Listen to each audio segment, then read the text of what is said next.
অবশেষে বড় বিপদ থেকে রানীকে বাঁচিয়ে দিল দুর্জয়। সম্পূর্ণ জানতে ভিডিওটিতে একটি লাইক করে প্রথম থেকেই দেখতে থাকো। গল্পের শুরুতেই দেখা যায় যে রানীদের মেডিকেল ক্যাম্প শুরু হয়ে গেছে। সেখানে নানান ধরনের রোগী আসছে আর তাদের সাথে কথা বলতে থাকে রানী নিজেই। সবাইকে ভালো পরামর্শ দিচ্ছে, সবাইকে বারবার করে বলছে কি কি করতে হবে আর কি কি করতে হবে না। ফ্রিতে ওষুধও দিয়ে দিচ্ছে আর গ্রামবাসীরা সবাই খুব খুশি। বলে, সত্যি মা, তোমার মতন ডাক্তার থাকলে না বলে বলে এই পৃথিবীর সমস্ত রোগ কমে যাবে। কিন্তু আজকাল তো আর তোমাদের মতন ডাক্তার দেখিই না। সবাই যা বড় বড় টাকা চায় আর তারপরে ওষুধের যা দাম, চিকিৎসা করানোর সামর্থ্য আর থাকে কোথায়। রানী তখন বলে, আপনারা কিচ্ছু চিন্তা করবেন না, আমরা আছি তো, আমরা আপনাদের পাশে সব সময় আছি। আপনি এই ওষুধগুলো কিন্তু ঠিক সময়ে খাবেন। ওষুধ যদি ঠিক সময়ে খাওয়া না হয় তাহলে কিন্তু ওষুধ অনেকটাই কাজ করতে পারে না। তাই বললাম, ওষুধগুলো যেই সময় যেটা খেতে দিয়েছি সেটা সেই সময়ে খেতে হবে। দুর্জয় রানীকে দেখে ভাবতে থাকে যে সত্যিই রানী ভালো একজন ডাক্তার হয়েছে, এর থেকে ভালো কিছু তো আর হতেই পারে না। তখনই রানী মনে মনে একটা কথাই ভাবতে থাকে, আমি আমার নিজের জীবন এই মানুষগুলোর জীবনের জন্যই উৎসর্গ করেছি। কারণ আমি ডাক্তার হতে চেয়েছিলাম, আমি মানুষের সেবা করতে চেয়েছিলাম, আর সেটাই যে আমি করতে পারছি তার জন্য আমার খুবই ভালো লাগছে। দুর্জয় সবটা দেখতে থাকে আর রানীকে বলে, এদিকে শোনো, তোমায় যে বলেছিলাম যে আমাদের নার্সিংহোমের লিফলেটগুলো সবাইকে দিতে, নার্সিংহোমের নামগুলো সবাইকে বলতে, কই তুমি তো বলছো না? রানী তখন বলে, বলছি দুর্জয়, আরে চিকিৎসাটা তো করবো তারপর তো বলবো। এরপর দুর্জয় বলে, হাতে সময় খুব কম, তাই যা করবার ঝটপট করে করতে হবে। আমাদের এই ক্যাম্পগুলো করবার মানেই হচ্ছে আমরা আমাদের নার্সিংহোমের কথা এদের সবাইকে বলবো। আশা করি বুঝতে পেরেছো। এরপরই দুর্জয় সবাইকে বলে, আপনারা সবাই যে আমাদের ডাকে সাড়া দিয়ে এসেছেন তার জন্য আমি আপনাদের কাছে কৃতজ্ঞ। আপনারা দয়া করে এইভাবেই আমাদের পাশে থাকবেন। আমরা সব ব্যাপারে তো আর ফ্রিলি চিকিৎসা করতে পারি না। যেমন ধরুন কারোর বুকে ব্যথা হচ্ছে, কারোর শরীরে কোনো প্রবলেম হচ্ছে, সেক্ষেত্রে তাকে যন্ত্রপাতির মাধ্যমে আগে চেক আপ করতে হয়। তো আপনাদের যদি কারোর এরকম কোনো প্রবলেম থাকে, আপনারা ব্লু হরাইজন নার্সিংহোমে অবশ্যই আসবেন। আমরা বাকি পরিষেবা ওখান থেকেই দেব। এটা অবশ্য ঠিকই যে আমরা হয়তো ফ্রিলি চিকিৎসা করতে পারবো না, কিন্তু যতটুকু লাগে ঠিক ততটুকুই নেব, এর বাড়তি কিছুই নেব না। আপনারা অবশ্যই আসবেন। তখন সবাই বলে, আমরা বিপদে পড়লে তো আমরা সেভাবে কোথাও চিকিৎসা যেতেই পারি না। আপনি যখন বলেছেন তখন নিশ্চয়ই ভালো চিকিৎসাই যাব।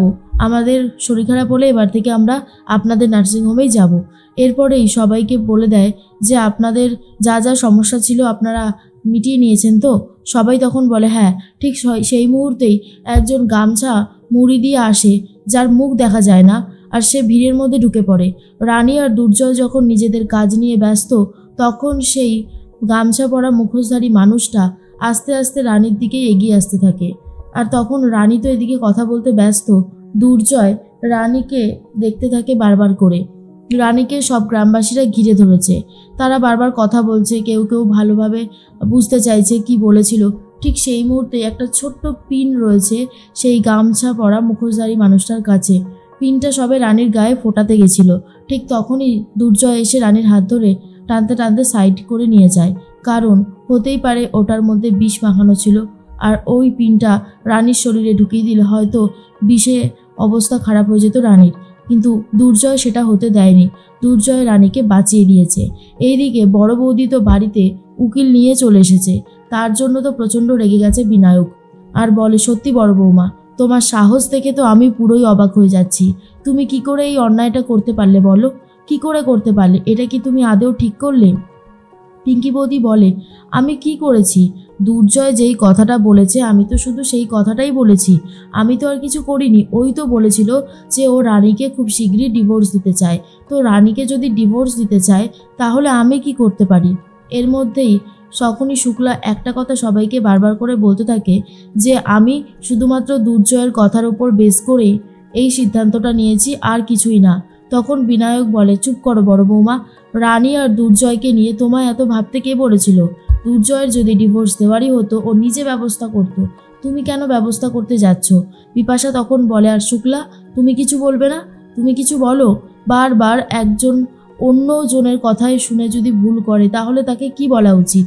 এর মধ্যেই রনক তখন বলে, আচ্ছা পিঙ্কি, তুমি কেন বলো তো এইসবের মধ্যে ঢুকতে চাইছো? দেখেছো তো এইসবের মধ্যে ঢুকতে গিয়ে তোমার নামটাও খারাপ হয়ে গেল।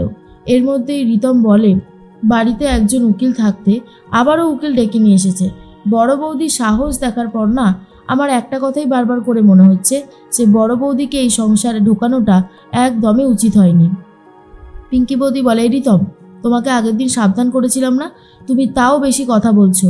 তোমাকে বেশি কথা বলতে বারণ করেছি যখন, তুমি একদম বেশি কথা বলবে না। ভালো করে কথাটা মাথায় ঢুকিয়ে নাও। রিতম তখন বলে, যদি আমি অন্যায় দেখি তাহলে প্রতিবাদ তো আমি করবই বড় বৌদি, তুমি চাইলেও আমাকে আটকাতে পারবে না। বিনায়ক তখন বলে, আমি কোনোভাবেই ওদের ডিভোর্সের মধ্যে মাথা গলাবো না। ওদের ডিসিশন, ওরা যা সিদ্ধান্ত নেবে তাই হবে। উকিলবাবুকেও চলে যেতে বলে। উকিলবাবু বলে, ঠিক আছে, আপনারা যখন বলছেন অবশ্যই আমি চলে যাব। এরপর পিঙ্কি বৌদি শুক্লার সাথে আলাদা করে কথা বলতে থাকে আর বলে, দেখো ছোট মা, আমি তোমাকে ভালোবাসি। আমি তোমাকে সবসময় চাই হাসি খুশি দেখতে। তুমি নিজেই এখন কেমন হয়ে গেছো বলো? দুর্জয়ের সাথে যদি অনিশার বিয়েটা হয় তাহলেই তো তুমি ভালো থাকবে। সেটা যে আমি কাউকে বোঝাতে পারছি না, তুমি অন্তত কিছু বলো। শুক্লা তখন বলে, আমি কি বলবো বলো বড় বৌমা? আমার কথা কি কেউ শোনে? আমার কথা তো কেউই শোনে না। আমি নিজেও বুঝতে পারছি না যে আমি কি করে সবাইকে বোঝাবো। তুমি এসব নিয়ে ভেবো না তো, একটু সবাইকে ছেড়ে দাও, নিজেদের মতন করে দেখি কি হয় তারপরে। এর মধ্যে রানী চলে এসেছে ঘরে। রানী ঘরে এসে দেখে একটা কার্ড রয়েছে। কার্ডের মধ্যে লেখা রয়েছে যে আমার সাথে মিট করো গার্ডেনে, মুঘল গার্ডেনে এসো 7টার সময়, আমিও তোমার জন্য অপেক্ষা করব।